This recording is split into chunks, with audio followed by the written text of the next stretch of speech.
Hey guys, it's Andrea. I hope you're having a great afternoon. Me and Mercy are sitting here in my office and taking a little break from work. And I thought I'd make a quick video because I've noticed something that I think might be helpful to draw to your attention if you're someone who suffers from overeating, emotional eating, and feeling your feelings. Um, if you have followed me for any amount of time, that you know that I'm always hammering on about how we need to feel our feelings if we're going to heal our relationship with food. Um, we tend to not want to feel anything uncomfortable, and in order to avoid feeling uncomfortable feelings like loneliness, anger, sadness, confusion, frustration, we turn to food. We'd rather deal with numbing out. The food gives us some temporary comfort, and we can ignore the fact that we're feeling something that we don't like to feel. Um, Feelings are normal and they need to be expressed, they need to be felt. And if we don't let them run their course, they're going to keep coming back over and over and over again. And if you learn how to feel your feelings, you'll notice that they kind of fizzle out and they're over before you know it. But the more you resist it, the more you avoid it, the heavier, the bigger it feels. So it's really important if you're trying to recover from an emotional eating issue to really work on that skill. But it's really hard, and a lot of people really struggle with it, and to the point where they don't even really ever begin learning how to do it because they try it once or twice, it's really hard, and they decide to walk away from it. Like, I tried that, I'm not doing it. And I wanted to say that I think one of the reasons why it's really hard for us to incorporate the skill into our lives is it's a cultural issue, it's a society issue.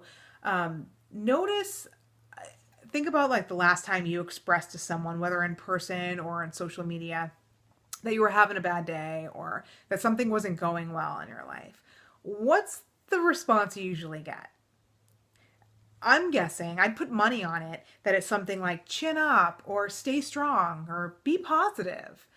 And while the intention of the people saying that is really good, if you think about the meaning behind it, why they're saying that, it's really because they're equally uncomfortable with your discomfort. As a society, we are uncomfortable with other people's discomfort. Like, look at all the unrest and all the huge cultural issues we're having right now in our own country. People are really uncomfortable with other people's discomfort. We don't deal with it well. So, because of that, because none of us are good at feeling our uncomfortable feelings, we literally will do what we can to push it away. And that includes when someone expresses that they're having a crappy day. We want to tell them, like, ignore your crappy day. Don't have that crappy day. Just be positive because it's infringing on my ability to deal with my own feelings. So if you're someone who has trouble feeling your own feelings and you're really having a hard time implementing that in your life, notice your own response when you see someone online post something uncomfortable to you. Like, do you immediately want to tell them to like flip it around, like don't feel that way? Or are you able to acknowledge them and say, like, I'm sorry you're going through that. I'm sorry you feel that way. I honor that you're experiencing that. And is there anything I can do to help? Like, notice your own response. Yeah, there's a time and a place for like the stay strong, stay positive, and the intention is good. But if you're having a hard time with your own feelings, you might want to kind of become aware of that, pay attention to it, and see if you can respond in a more accepting way towards them. And I think that'll make it easier for you to start accepting your own feelings, to start feeling your own feelings.